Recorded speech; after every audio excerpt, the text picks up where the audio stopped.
नमस्कार दोस्तों, स्वागत है आपका अपने प्लेटफॉर्म एनसीईआरटी बाय विक्रम पर।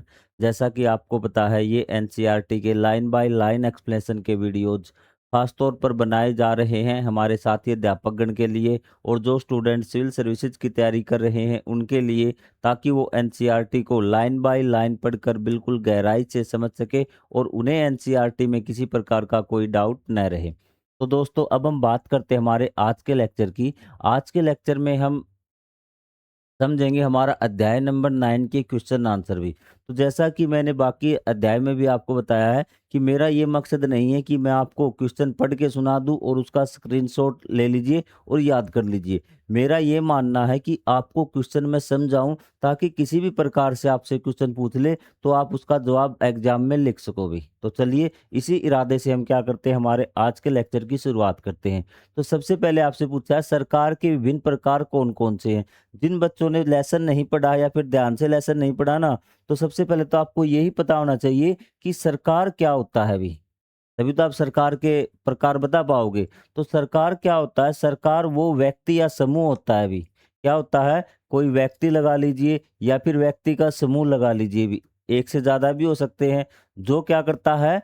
शासन करता है अभी। शासन मतलब कि व्यवस्था बनाना भी, कि किस प्रकार से हमारा शासन चलेगा, क्या-क्या पद होंगे, ठीक है? कौन किस प्रकार से न्याय मिलेगा, क्या दंड होगा, सारे नियम कानून बनाता ना, तो उसी को क्या बोलते हैं? शासन बोलते हैं। व्यवस्था को एक व्यवस्था ही क्या बोलते हैं? शासन बोलते हैं। तो वो व्यक्ति या समूह भी जो क्या करता है? शासन करता है, वो क्या होता है आपका? सरकार। क्या होता है? सरकार। और आपको बताने हैं सरकार के प्रकार। आपसे पूछा जाता है सरकार क्या होता है? वो व्यक्ति या व्यक्तियों का समूह जो क्या करता है? शासन करता है, वो आपका सरकार होता है। तो आपकी सरकार के प्रमुख प्रकार कौन-कौन से हैं अभी? सरकार के प्रकार आपको जच रहा ना, सरकार के प्रकार, ठीक है? तो सरकार के प्रकार में आपको किस प्रकार से पढ़ना, आपको ये देखना है कि शासन उसमें कौन कर रहा है अभी।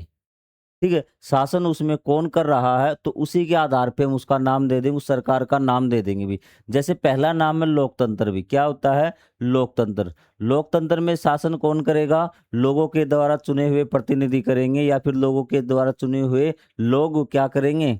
शासन करेंगे। तो इसलिए उस सरकार को नाम दिया गया लोकतंत्र सरकार या लोकतांत्रिक सरकार, जिसमें लोगों द्वारा चुने हुए प्रतिनिधि या फिर लोगों द्वारा चुने हुए जो लोग हैं वो आपके शासन करते हैं। वो आपकी लोकतांत्रिक सरकार। उसके बाद है आपका राजतंत्र, जिसमें क्या है? शासन राजा करता हो भी, वो लोगों के द्वारा नहीं चुना जाता। तो क्या है कि जिसमें जो शासन कौन करता है? राजा करता है। राजा सरकार चलाता है और अगला राजा भी कौन होगा? उसका बेटा या कोई शक्तिशाली व्यक्ति होगा भी, जो उस राजा को हरा देगा भी। तो ये आपका क्या हो गया? राजतंत्र हो गया। ठीक है? फिर आपका धर्मतंत्र, जिसमें सरकार क्या है? आपकी धार्मिक नियमों के अनुसार चलाई जाए, धार्मिक आदर्शों के अनुसार जिसमें सरकार चलाई जाती है ना, तो वो आपका क्या होता है? धर्मतंत्र होता है अभी। ठीक है? जो सरकार को शक्ति मिलती है चलाने की, वो कहाँ से मिलती है? धार्मिक नियमों के आधार पे या फिर धर्म गुरुओं से मिलती है, वो आपका धर्मतंत्र होता है। आगे आएगा अभी आपकी प्रत्येक सरकार क्या होती है। अधिनायक तंत्र क्या होता है? इसमें क्या होता है कि एक व्यक्ति या फिर समूह, शक्तिशाली व्यक्ति, एक शक्तिशाली व्यक्ति या फिर उसका शक्तिशाली व्यक्तियों का समूह, या फिर लगा लीजिए कि जो आपका समृद्ध व्यक्तियों का समूह भी, जो आपके अमीर हो गए, समृद्ध हो गए, वो क्या है कि दूसरे लोगों पर क्या करता है? शासन करता है बीच में। ठीक है? तो वो आपका होता है अधिनायक तंत्र। क्या होता है? अधिनायक तंत्र। और फिर आपका अल्प तंत्र भी। अल्प तंत्र आप याद करो तो ठीक, न करें तो भी ठीक भी। तो ये आपके सरकार के प्रकार हैं भी। कौन-कौन से? सर किस प्रकार से हम शासन कर सकते हैं, आपको याद करना है सर। एक तो हो सकता है राजा, राजा शासन करता है तो राजतंत्र हो जाएगा। एक क्या है? लोग अपनी मर्जी से चुन के अपना नेता बनाते, वो क्या है? लोगों ने बनाया, तो आपका लोकतंत्र हो गया। ठीक है? एक है किसी ने जबरदस्ती शासन कर लिया, लोगों ने समूह बना के अमीर व्यक्ति गरीबों पे शासन कर लिया, मान लेते हैं, वो कौन हो गए? अधिनायक तंत्र हो गया। और एक क्या है कि एक ने धार्मिक के अनुसार क्या शासन कर रहा, धर्म की नीति के अनुसार उसे शक्तियां जो मिली है, धर्म से मिली, धर्म से ही नहीं दी हुई शक्ति। जो धर्म गुरु है, जो धार्मिक व्यक्ति है, और वो अपनी सास से जो धर्म के अनुसार जो है ना शासन करा, वो आपका धर्मतंत्र। ये आपको चार शासन याद करने, चार सरकार के प्रकार हैं ये भी। ठीक है? आप कहेंगे सर बिल्कुल ठीक है। आगे बस आपको दे रखा है कि लोकतंत्र है ना, उसके भी दो प्रकार होते हैं। एक आपका प्रत्यक्ष लोकतंत्र, एक आपका प्रतिनिधि लोकतंत्र। ये आपके लिए इतना ज़्यादा इंपॉर्टेंट नहीं है। आपके लिए बस ये चार वर्ड हैं जो आपके लिए काफ़ी ज़्यादा इंपॉर्टेंट है। तो क्या अब मेरे साथ आप बोलोगे चारों वर्ड? आप कहेंगे सर बिल्कुल बोलेंगे। बोलिए, सरकार के चार प्रकार है, एक बार बोलिए।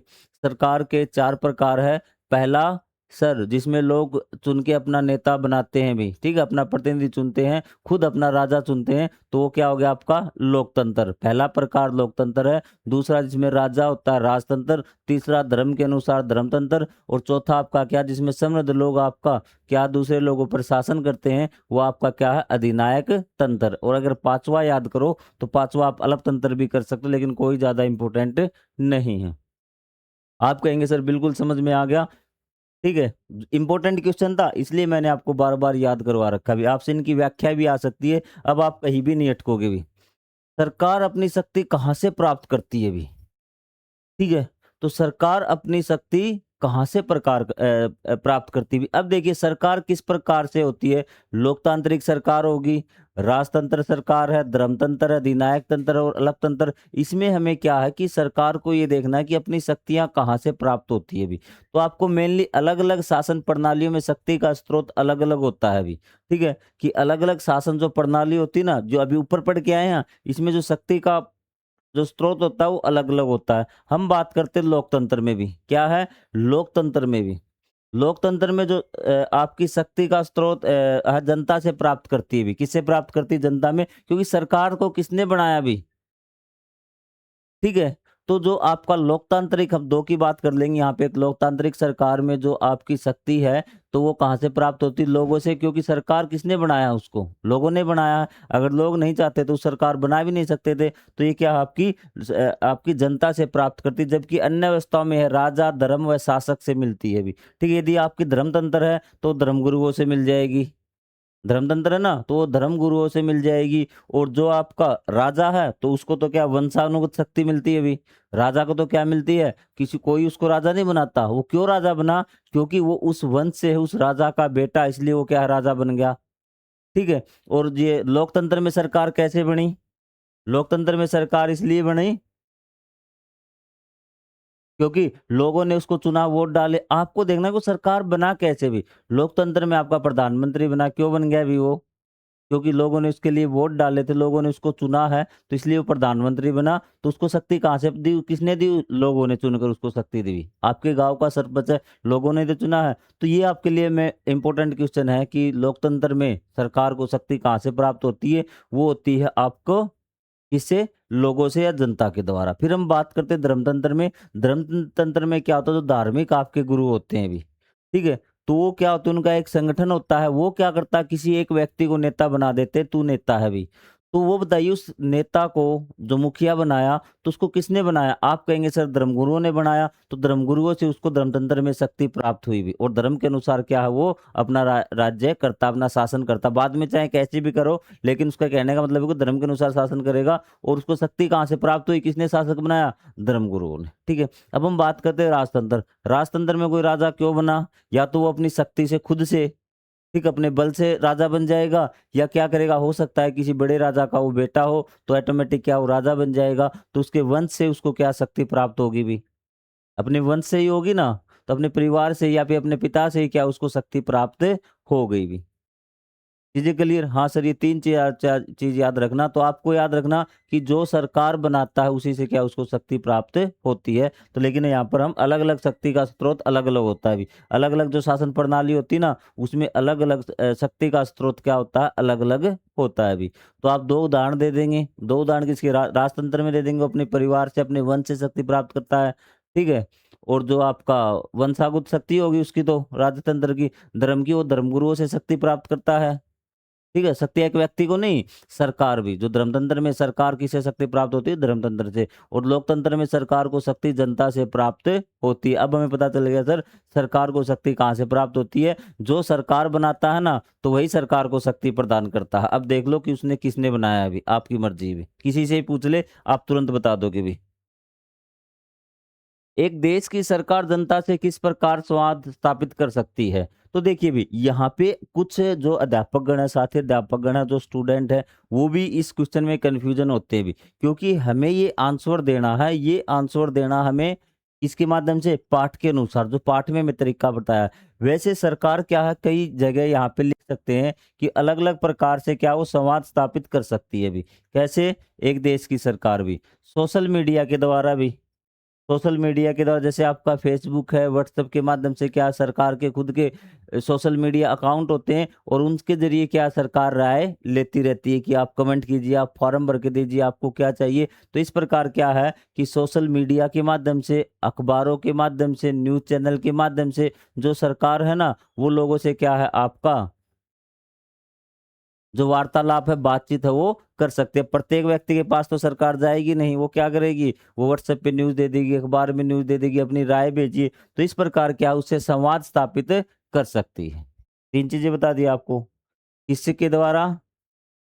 सोशल मीडिया के द्वारा, अखबारों के द्वारा, ठीक है? न्यूज़ चैनलों के द्वारा और क्या अखबार आपके हो गए इनके द्वारा और बड़ी रैली करके भी तो सरकार है वो रैली कर सकती है कोई, ठीक है? तो उसके द्वारा क्या संवाद कर सकती है जनता से भी। तो लेकिन हमें यहाँ पाठ के अनुसार भी आंसर देना है ना, तो ये तो सिंपल सा आंसर है, तो आप लिख दोगे कि सरकार किस प्रकार आप तक अपनी बातें पहुँचाती है भी, ठीक है? तो ऐसा कुछ अध्यापकों ने लिखवाया हुआ है, तो ये चीज़ आप याद कर सकते हैं यदि आपके अध्यापक ने लिखवाया, ठीक है? लेकिन हमें पाठ के अनुसार भी उसको बताना है कि सरकार किस प्रकार से संवाद करती है भी।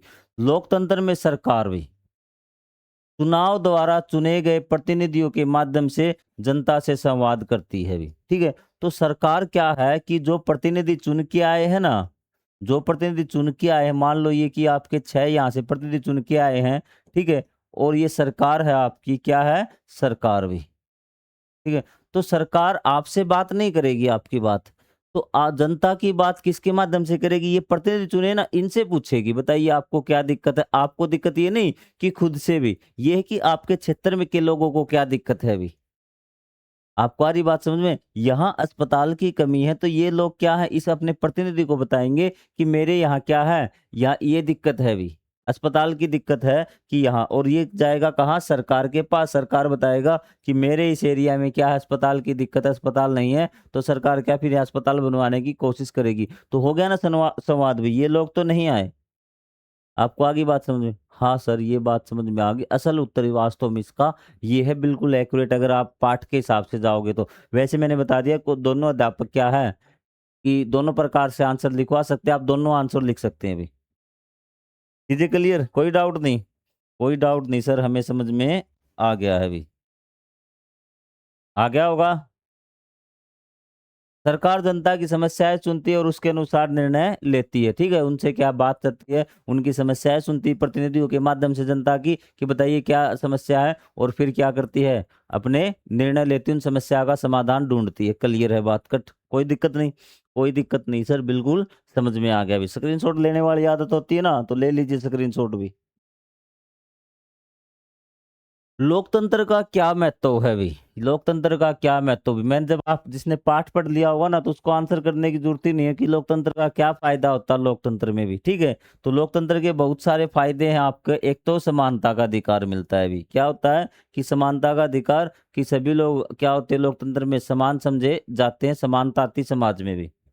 तो इसमें क्या है आपका कि लोकतंत्र में जनता को अपने प्रतिनिधि चुनने और शासन में भाग लेने का अधिकार मिलता है। सबसे ज्यादा तो फायदा ये है भी।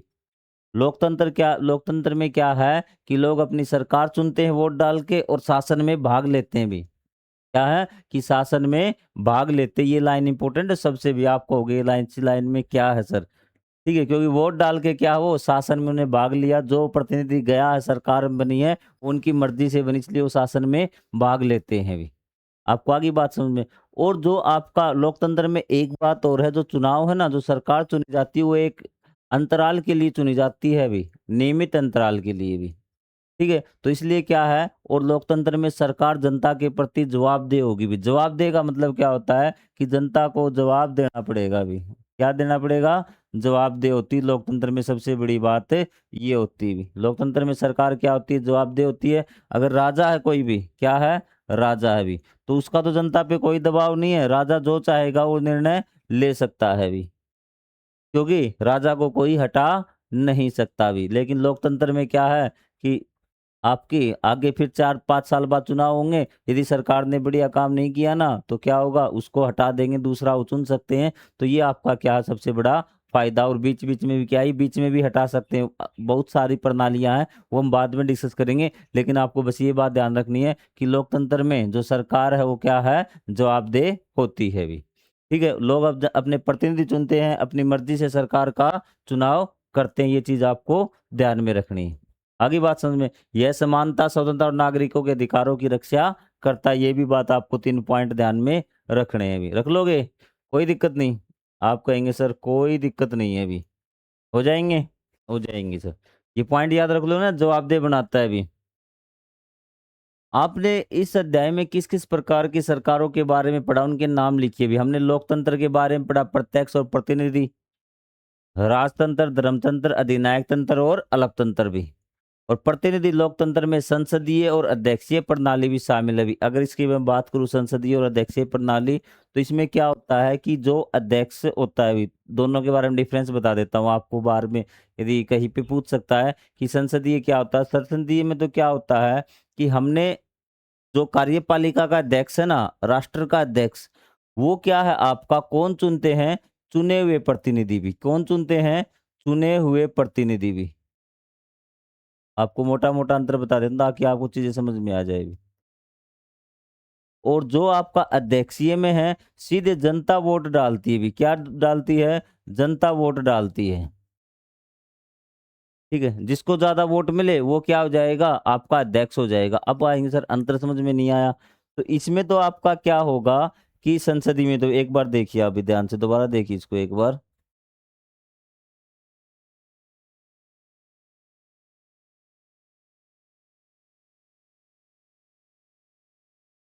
संसदीय में तो क्या होता है कि आपने प्रतिनिधि चुन लिए 5, 1 2 3, जैसे आपका हेड बॉय स्कूल का, क्या है आपका हेड बॉय, तो आपका स्कूल 10 तक मान लेते हैं हम, 3 4 5 6 7 8 9 10, ये आपके क्लास के मॉनिटर है। भी क्या है, आपके क्लास के मॉनिटर है।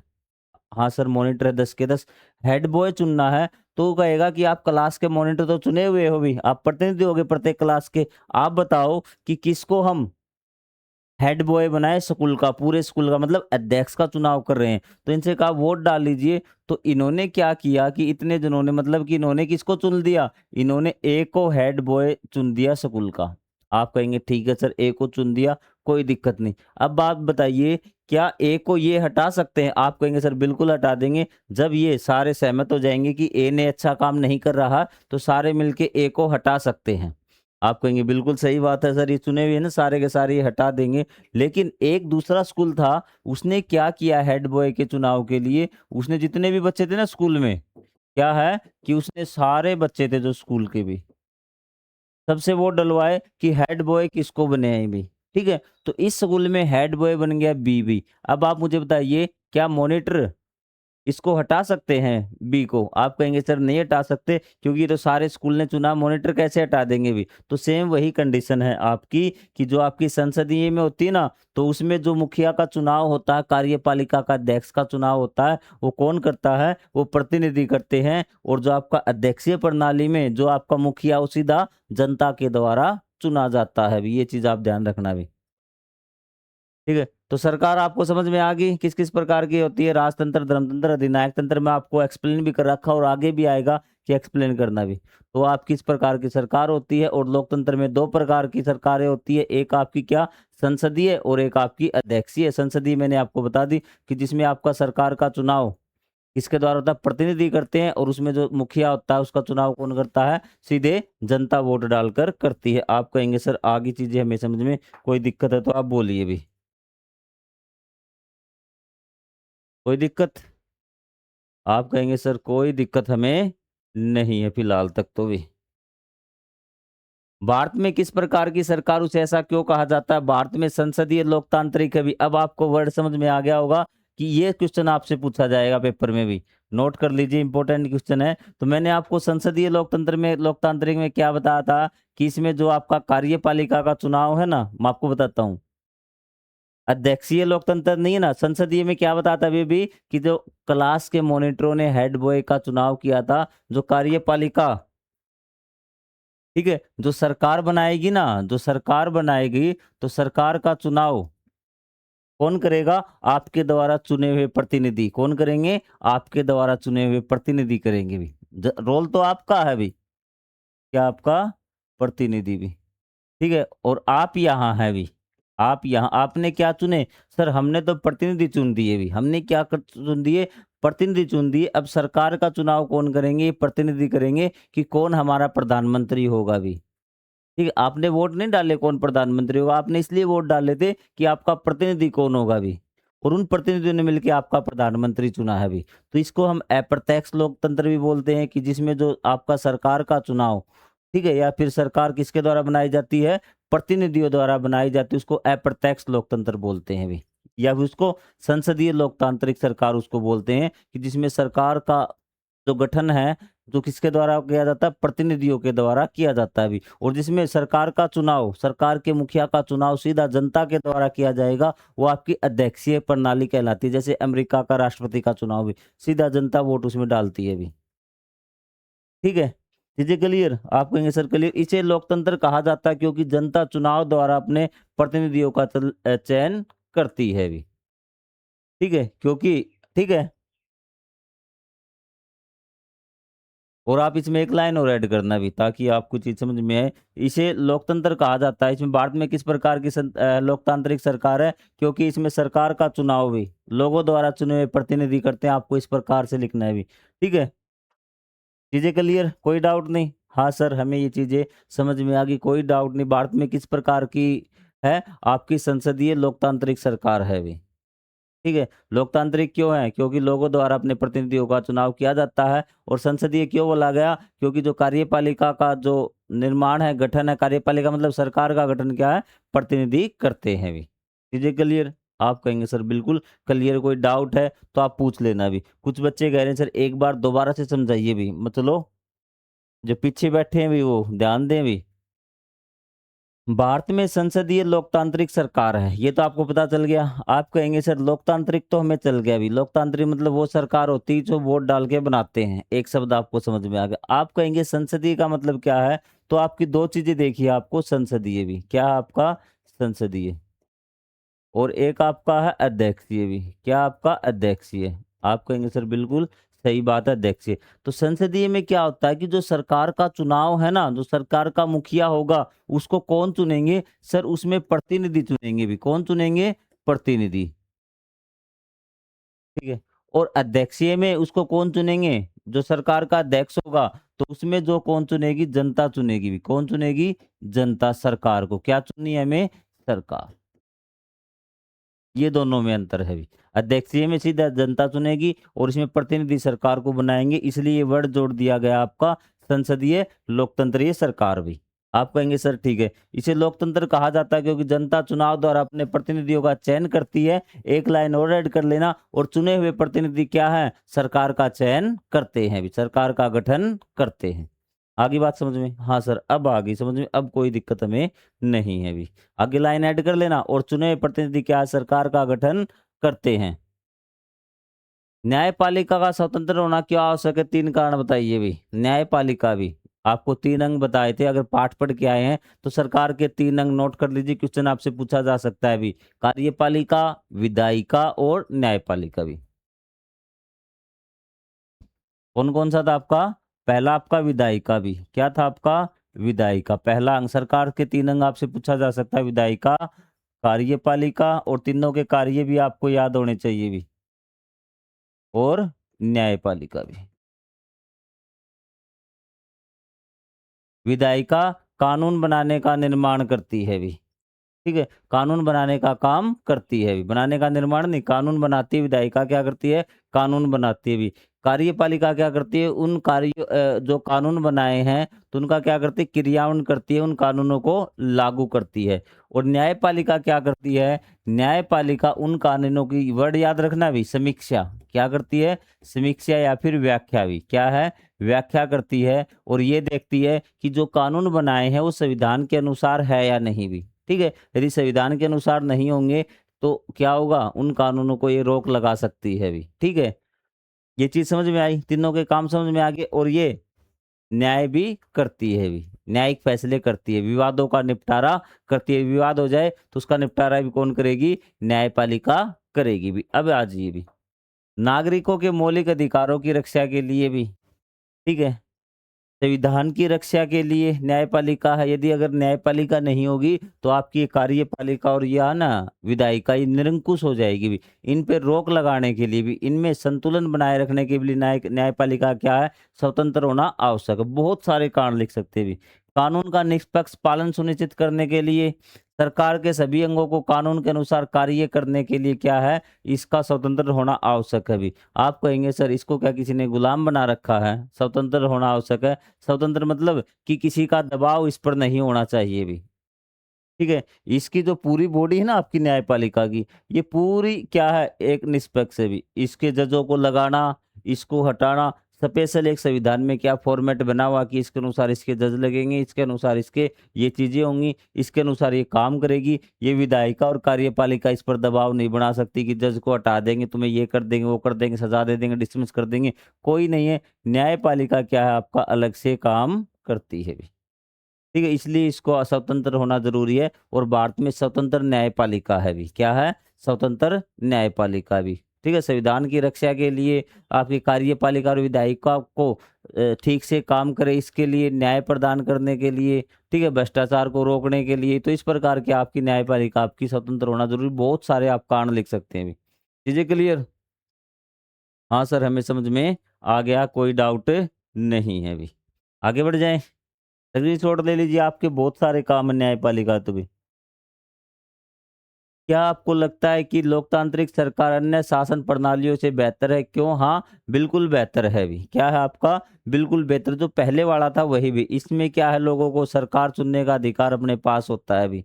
ठीक है, लोग सरकार को बदल सकते, जरूरी नहीं कि यहाँ पे जो लिखा हुआ वही आप रट्टा मारेंगे, अध्यापक ने जो रट्टा मरवाया वही आप याद करेंगे भी। तो आपको क्या तरीका आपको पता होना चाहिए, चीज क्या पूछ रहा है भी। हाँ, लोकतंत्र सबसे अन्य से महत्वपूर्ण है। लोगों को वोट डालने का अधिकार मिलता है, इसमें लोगों को स्वतंत्रता मिलती है, लोगों को समानता मिलती है इसमें। ठीक है, और क्या होता है भी, लोग उसके अपने प्रतिनिधियों को चुनते हैं इसमें भी। ठीक है, और सरकार, सबसे बड़ी बात, सरकार क्या है, जनता के प्रति उत्तरदायी होती है भी।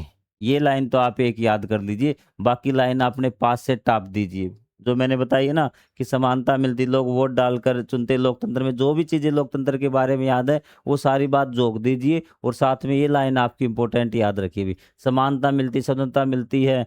ठीक है, ये सारी चीजें, और सरकार जनता के प्रति उत्तरदायी होती है। और एक निश्चित अंतराल पे क्या होते हैं, चुनाव होते हैं लोकतंत्र में। यदि आपको जनता ने उसको अच्छी तरह से काम नहीं किया सरकार ने, तो जनता को दोबारा से सरकार बदलने का अधिकार जनता के पास होता है। और लोकतंत्र में एक वाली याद कर लेना, एक तो लोकतंत्र का जब भी बात आए ना, लोकतंत्र का कहीं भी क्वेश्चन आए तो सबसे पहले आपको दो बातें लिखनी है। एक तो सरकार जनता के प्रति उत्तरदायी होती है, ठीक है, और लोकतंत्र में सरकार को शक्ति जनता से प्राप्त होती है। ये बात आपको बतानी, बता देंगे? हाँ सर, हम बता देंगे। दो बातें कहीं पर भी हो, ये दो बातें, और बाकी सारी बातें तुम्हारी हैं ही सेम भी। इसमें जनता वोट डालती है, समानता का अधिकार मिलता है, स्वतंत्रता का अधिकार मिलता है। ठीक है, कोई भेदभाव आपका नहीं होता। इस प्रकार से दो चार लाइनें और आप लिख देंगे, आपका क्वेश्चन बन जाएगा, कोई दिक्कत आपको नहीं होगी। और मेन मेन बातें मैंने आपको दो बता दी भी। लोकतंत्र के आदर्शों को प्राप्त करने में आने वाली बाधाओं को कम करने के लिए हम क्या कर सकते भी? लोकतंत्र के आदर्श क्या थे भी? लोकतंत्र के आदर्श थे भी, निष्पक्ष चुनाव हो, किसी प्रकार का किसी का भेदभाव नहीं होना चाहिए, सार्वभौमिक वयस्क मताधिकार होना चाहिए। ठीक है, मतलब कि सभी को वोट डालने का अधिकार होना चाहिए।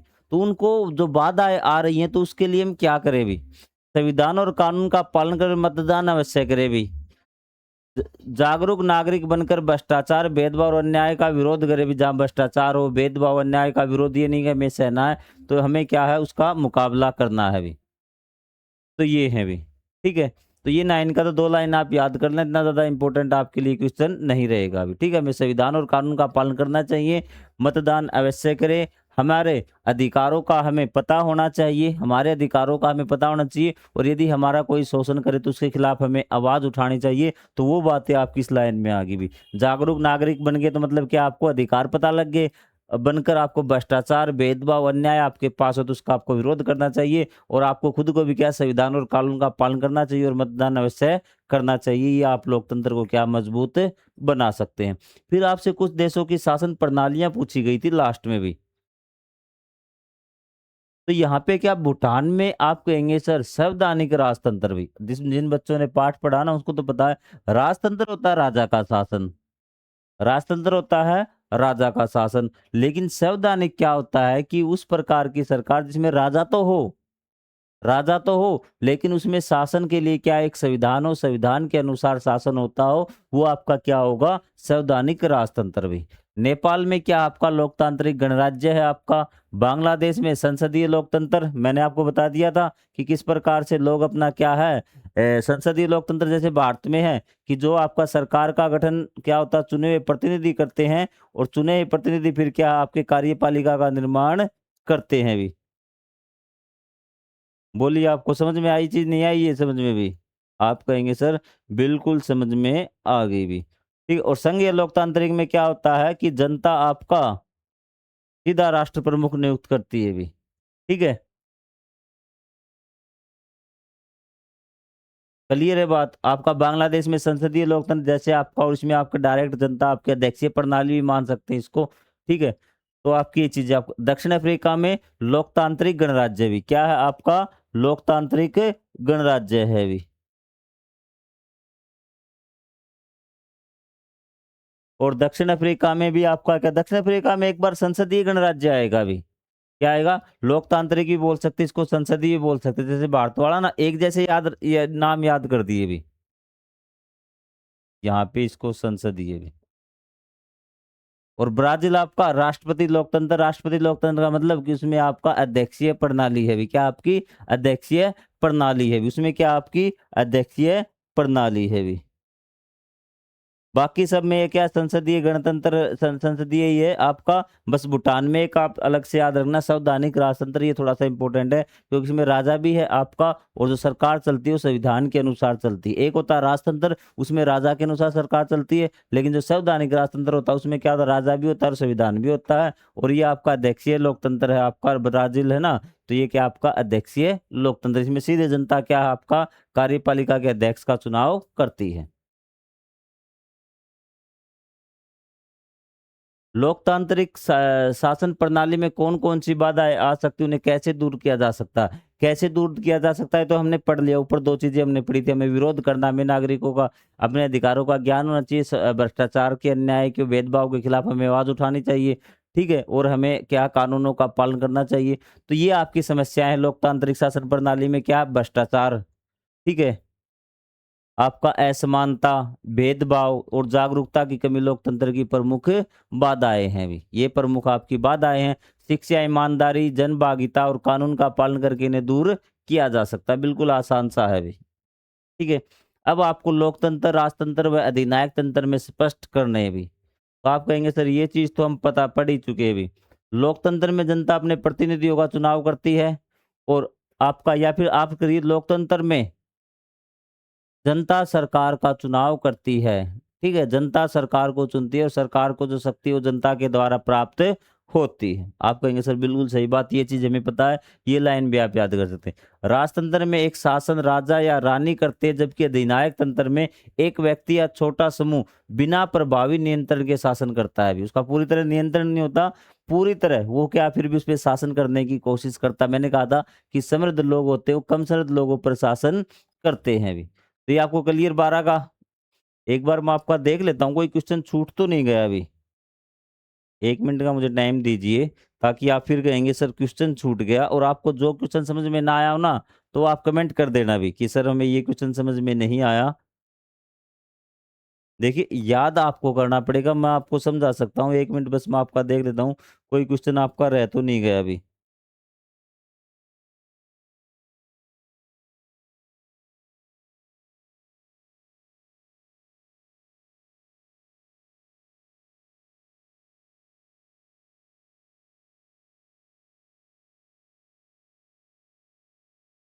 क्योंकि फिर आप बाद में जो भी क्वेश्चन है ना, अगर ना आए तो वो पूरा एक बार क्या कर दिया करो, लिख दिया करो भी। हाँ, ये मैच द फॉलोइंग थे भी। एक आपका 5 का क्वेश्चन था ना, ये देख लीजिए आपका कि सभी नागरिकों को कानून के समक्ष समान रूप से देखा जाता है। कहाँ देखा जाता है सभी नागरिकों के समान? तो आप कहेंगे सर लोकतंत्र में भी। सरकार के प्रत्येक निर्णय धार्मिक नेताओं से परामर्श करती है। सरकार को जो भी निर्णय लेना होगा तो उसका किसके डिस्कस करेगी? धार्मिक नेताओं से। तो कौन सा तंत्र है सर ये? धर्म तंत्र है। मैच द फॉलोइंग करवा रहा हूँ अभी। शासक की मृत्यु के बाद उसका राजा पुत्र बनता है, तो ये आपका कौन सा हो गया? राजतंत्र। शासक किसी संविधान का अनुपालन करने के लिए बाध्य नहीं होता, सभी निर्णय अपनी इच्छा के अनुसार लेता है, तो ये आपका क्या? अधिनायक तंत्र होता है। अभी क्या होता है? अधिनायक तंत्र होता है। आपको आगे बात समझ में चारों? और आपका